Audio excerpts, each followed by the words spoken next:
নমস্কার, শুভরাত্রি। আজকে আমরা চলে গিয়েছিলাম হুজুরের মেলা, যেটা আমাদের শিলিগুড়ির থেকে 40-45 কিলোমিটার দূরে। হলদিবাড়ি জায়গাটির নাম। সেখানে অনেক বছর ধরে, আজকে আমরা 12-13 বছর ধরে সেখানে যাই হুজুর সাহেবের পুজোতে। সেটা আমাদের ফাল্গুন মাসে 5-6 তারিখে হয়। এবার এগিয়ে এসছে মাঘ মাসে। দুদিন ধরে এই পুজোটা হয়। আর এখানে রোজা আছে বলে পুজোটা এগিয়ে এসছে।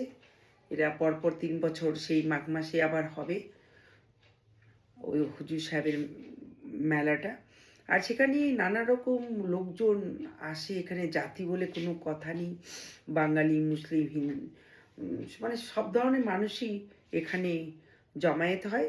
এবং প্রচুর দোকান, প্রচুর ভিড়, লাখো লাখো লোক সেখানে জমায়েত হয়। বিশাল বড় এরিয়া নিয়ে আমাদের হুজুরের, মানে যেখানে কবরস্থান আছে সেখানটায় বিশাল বড় এরিয়া। আজকে আমাদের হুজুর সাহেবের মৃত্যুবার্ষিকী ছিল। এটা প্রত্যেক বছরই পালন করা হয়। সেখানে নানা রকম লোক, এমনকি বাংলাদেশ থেকে লোকও সেখানে আসে। আর প্রচুর ভিড়। আর সেখানে অনেক লোক নানা রকম উপকার পায়। আমিও পেয়েছি 2বার সেখানে গিয়ে উপকার। এটা বলতে গেলে অনেক সময় লেগে যাবে, বললাম না, কিন্তু আমি উপকার পেয়েছি বলে আমি প্রত্যেক বছরই যাওয়ার চেষ্টা করি।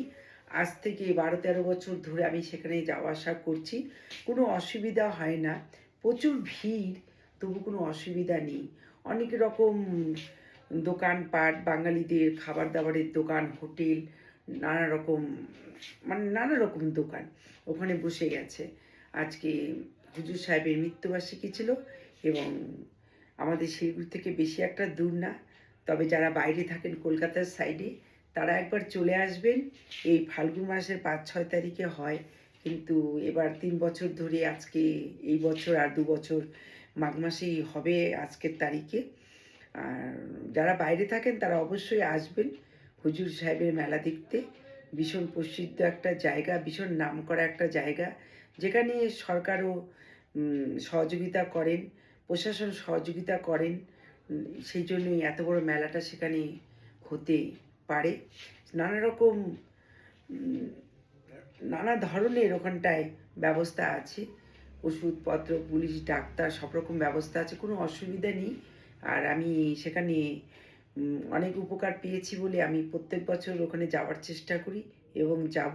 আপনারা যারা কলকাতার সাইডে থাকেন, বাইরে থাকেন, তারা একবার হুজুরের মেলাতে অবশ্যই আসবেন। যেটা ফাল্গুন মাসে 5-6 তারিখ হয়। 2 দিনই হয় ওই জায়গাটায়। প্রথম দিন ওটা বাঙালিদের জন্য খুলে রাখে, আর দ্বিতীয় দিন বিকাল অবধি থাকে, যেখানে মুসলিমদের জন্য খোলা থাকে। আর দেখতে এত ভালো লাগে যখন হুজুরের বিকাল, আপনি যে পরের দিনকে বিকাল 4টা, 4:30 থেকে আরম্ভ হয়ে যায় গেট খোলা। আর লাইন করে সে কাপড় দ্বারা পুজো, নতুন কাপড় কিনে দেন। তারা কি করে, গিট গিট করে বেঁধে লম্বা করে মাথার মধ্যে নিয়ে ভেতরে ঢোকেন, প্রবেশ করেন।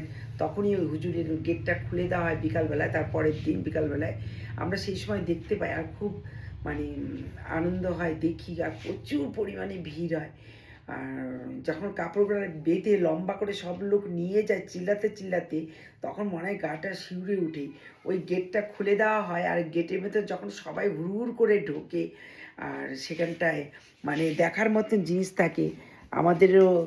আমরাও গিয়েছিলাম, এই গোলাপগুলো ভিতর থেকে নিয়ে এসেছি। এখানে হুজুরের মেলা, মানে হুজুরের, মানে যেখানে কবরস্থান আছে, সেখানে এই গোলাপগুলো আমরা ভিতর থেকে, আমাদের একজন আছে বাড়িতে, সেই ভিতর থেকে গিয়ে এই গোলাপগুলো নিয়ে এসছে। আর নতুন কাপড় ওই কবরস্থানে পুড়িয়ে দিয়ে এসছে। সেটা দ্বিতীয় দিনই হয়, যেটা 4টা, 4:30 থেকে গেটটা খোলা হয়। আর প্রত্যেকে ঢোকেন, মানে মেয়েরা ঢুকতে পারবেন না, কিন্তু ছেলেরা ঢোকেন। আর এই গোলাপগুলো নিয়ে এসেছি। এই গোলাপগুলো আপনাদের মাথায় ছুঁয়ে দিলাম। ভালো থাকবেন, আনন্দে থাকবেন, সুখে থাকবেন। শুভরাত্রি, নমস্কার।